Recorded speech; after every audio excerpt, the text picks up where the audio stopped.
Mainpuri Samajwadi party की सांसद डिंपल यादव आज एक नवाटेड़ा स्थित शादी समारोह कार्यक्रम में पहुंची, जहां कार्यक्रम में शिरकत करते हुए उन्होंने मीडिया कर्मियों से बात की और भारतीय जनता पार्टी और एनडीए गठबंधन और इंडिया गठबंधन में अंतर भी बताया। उन्होंने कहा है कि इंडिया गठबंधन मजबूत है और जीत का दर्ज है। क्या संदेश मिल रहा है, क्या तैयारी चल रही है? नहीं, तैयारी चल रही है। अभी धीरे धीरे तैयारी और तेज पकड़ेगी।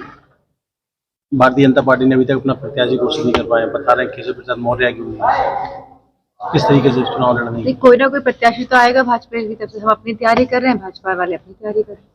शाह के प्रत्याशी पर दांव खेलना चाह रहे हैं। सुनने में आया था कि आलोक शाह के प्रत्याशी एमएलसी बनने वाले थे, इसके बाद उनका नाम कटा, तो शाह के मतदाता नाराज हो सकता है? कोई साग के मतदाता नाराज नहीं होगा। आलोक साग जी हमारी समाजवादी पार्टी के मजबूत स्तंभ है मैनपुरी से, और हम सब लोग बहुत ही स्टेबिलिटी के साथ और कोऑर्डिनेशन के साथ काम कर रहे हैं। लगातार सांसद भाजपा के बृजभूषण सिंह का समाजवादी पार्टी विरोध करती रही है। अब चर्चा चल रही है कि राष्ट्रीय अध्यक्ष उनको टिकट देना चाह रहे हैं। नहीं, अभी तो चर्चाएं चल रही हैं, इसमें ऐसी कोई बात नहीं है। चर्चाएं तो कौन चला देता है आप सबको पता ही है, कौन कहां से कैसी चर्चाएं चलती है।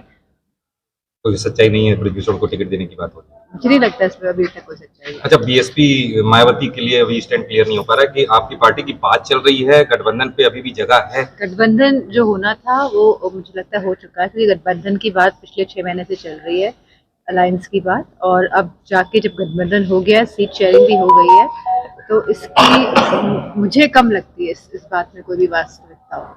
एक नई खबर निकल गया रही, बता रहे बदायूं से टिकट परिवर्तन हो सकता है। ये तो राष्ट्रीय नेतृत्व के उसमें का सवाल है, क्या वही उम्मीद डिसाइड है? करेंगे। क्या उम्मीद है परिवर्तन की?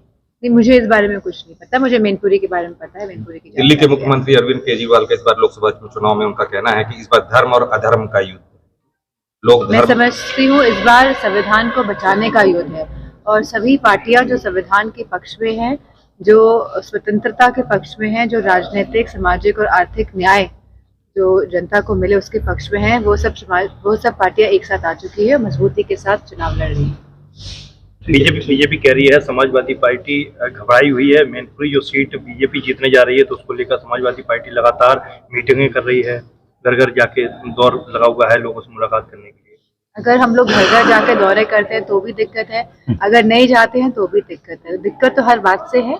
तो मैं मैनपुरी की जनता से कहना चाहूँगी कि मैं पूरे समर्पित होकर उनकी सेवा करने के लिए समाजवादी पार्टी की प्रत्याशी हूँ, और आप पूरा योगदान दीजिए। अगर भाजपा केशव प्रसाद मौर्य पे दांव खेलती है मैनपुरी लोकसभा सीट के लिए, कितना बड़ा चुनौती खड़ा कर सकते हैं? मैं समझती हूँ कि चुनौती नहीं होगी, क्योंकि यहाँ की जनता बहुत ही जागरूक जनता है। वो जानती है कि मैनपुरी के लोग जानते हैं कि किसने मैनपुरी में सबसे ज्यादा काम कराया है, और किसके शासन में लोग संपन्न थे और खुश थे। हम एजेंसियां सर्वे कर रही हैं। अभी हाल में सर्वे आया, तमाम चैनल चला रहे हैं कि एनडीए को 75%। जिन पार्टियों के पास बहुत सारे पैसे हैं, तो वो लोग इस तरह के सर्वे कराते रहते हैं, और आप जैसे जानते हैं मीडिया भी किसका है। तो मैं समझती हूँ इस तरह के सर्वे लगातार होते रहेंगे।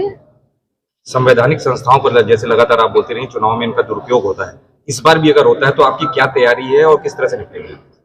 इस बार बहुत सारे लोग खुल के निकल के आएंगे। बहुत सारे लोग हैं जो सामने नहीं आ रहे हैं, लेकिन आप देखेंगे चुनाव में वोट डालने जाएंगे तो बहुत लोगों का साथ समाजवादी पार्टी को और इंडिया के अलायंस को मिलने जा रहा है। ईवीएम को लेकर आप क्या सोचते हैं? ईवीएम में मैं समझती हूँ सारी डेवलप्ड और अंडर डेवलप्ड कंट्रीज जो है, जितने भी देश हैं, सब में बैलेट के माध्यम से ही वोट हो रहा है। ईवीएम आया था, लेकिन सब देशों ने ईवीएम को हटाकर बैलेट लेकर आए हैं, क्योंकि लोगों का विश्वास नहीं है। बात ये नहीं है कि मशीन सही है या गलत है, बात है कि लोगों का विश्वास किस चीज में है। अगर लोगों का विश्वास बैलेट पेपर में ज्यादा है, तो मैं समझती हूँ कि सरकार को बैलेट पेपर के माध्यम से ही आने वाले चुनाव कराने चाहिए। चुनाव आयोग का इस्तीफा और सीजीआई को इस पूरी टीम से बाहर रखने का, इसको कैसे देखते हैं? बस, थैंक यू।